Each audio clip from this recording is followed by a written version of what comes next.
Good afternoon, crap to cream. Top shed, attempting to put the windscreen in. I attempted to put the windscreen in. So I had everything lubed up, got it all in position, dropped it in, and what is supposed to be this became this. So these are the original windscreen in this car didn't have these installed, so I don't think that that's done it any favours, and all the bolts were loose when I came to take the windscreen out anyway.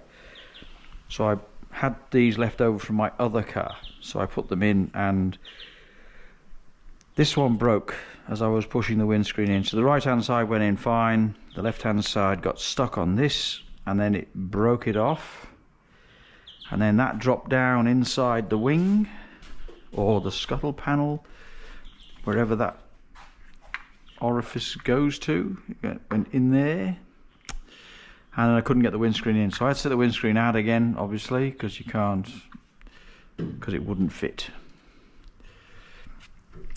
So I have now got to get two new ones, because I suppose I could try and glue it together, but then if it breaks again I'm in the same place. And the new ones they supply, they don't have any webbing here, they're solid, so that the screen will slide straight past. Originally when I put them in, the screws were too long and they were sticking out, so they wouldn't go past anyway. So I fixed that up, so they're all done. Well, that's done now. I can't do any more until I get these replaced. So yeah, a bit of a hole there.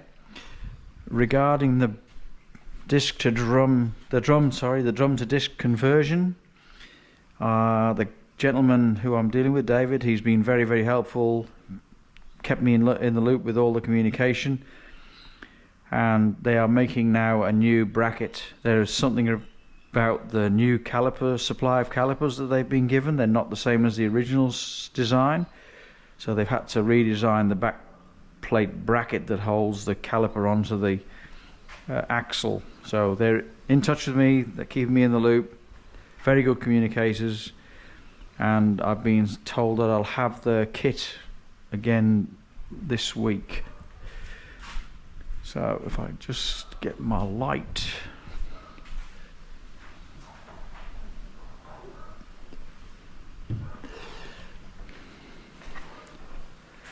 So I've now finished the wiring. Hopefully you can see that. So I can only use one Deutz plug because all the other wires have two in or two out and one in or something. So I've had to use the bullet connectors.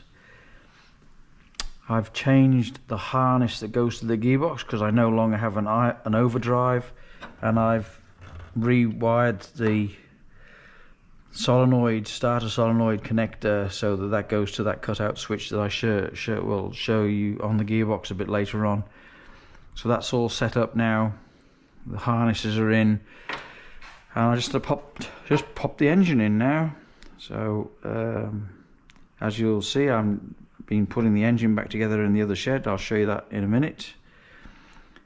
So I've just got to find the two bolts that hold the windscreen washer pump on, put the heater motor back in, and then put the engine back in, and then I've got to work out how this diaphragm that holds the radiator goes, because on some of them they've had to move them forward, the radiator forward away from the supercharger, so you can get to the bolts and the belts. But we'll see about that when I put it in. So right now that's progress to date. So yeah, all looks pretty good now, so I'm happy with that. I really do wish the engine bay looked as good as the bodywork, but anyway, yeah, maybe a project for another day. Right now, considering all I was going to do was just fit the supercharger, and I've ended up doing all the suspension rebuild and complete rewire and everything else, I just now sort of want to get the car back on the road again. So yeah, I've got my new isolator switch, got my little harness for the headlights switch to go to the harness. That's arrived. 2 new flasher units, heavy duty flasher units, which are now diode controlled and not thermal switches, so they'll flash at the same rate whether you have a busted bulb or not, a globe bulb, whatever you want to call it. I think that's about it. I'm not putting the live cable, the main battery cable, in until I've got the engine in, so I know the length of the cable. I think I mentioned that on the previous video. So there you go, that's progress over the weekend, which is not much really. I was hoping to at least get the windscreen in. When I did get it in and in position, it all went in really nicely, apart from this issue with the blasted bracket. But anyway, these things are sent to try us. Alright, that's it. I'll go to the other shed now and just tell you where I'm up to with the engine, and hopefully I'll get that in this week. Righto, so return to the bottom shed now. Got the engine and gearbox obviously assembled, as you would have seen in the last video. I've now fitted the electronic speedo drive so that I can utilize the electronic speedo. Seems to fit. So I've got my 2 connections here, one for the reverse light and then the new one here, which is for the when it's in gear it won't start, so it's a cutout to make sure you're in neutral when you start the engine. Got my high inertia starter motor on there, got my oil filter. I left the Dizzy off because no doubt that will get damaged like I have done before when I put the engine in.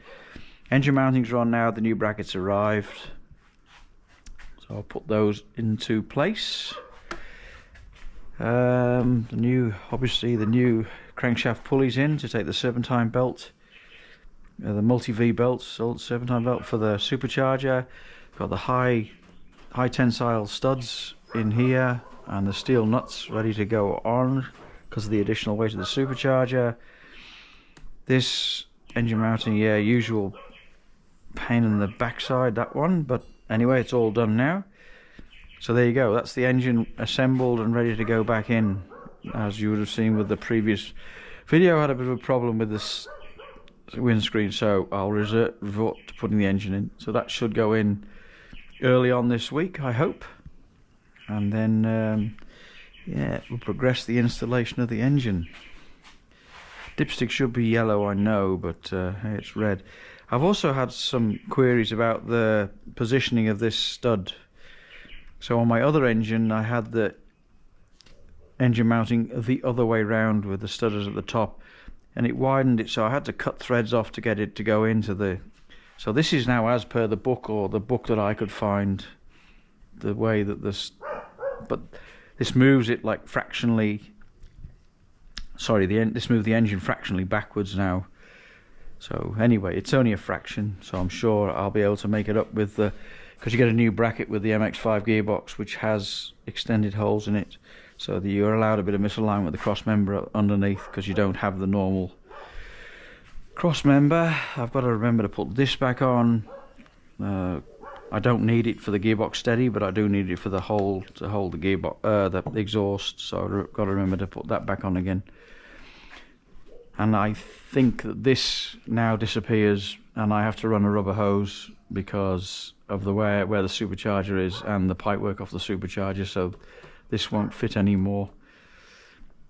So I think that has to come off, but apart from that, yeah, engine all ready to go now. So I'll get it in this week. Again, thanks for subscribers and thank you for the comments, always welcomed.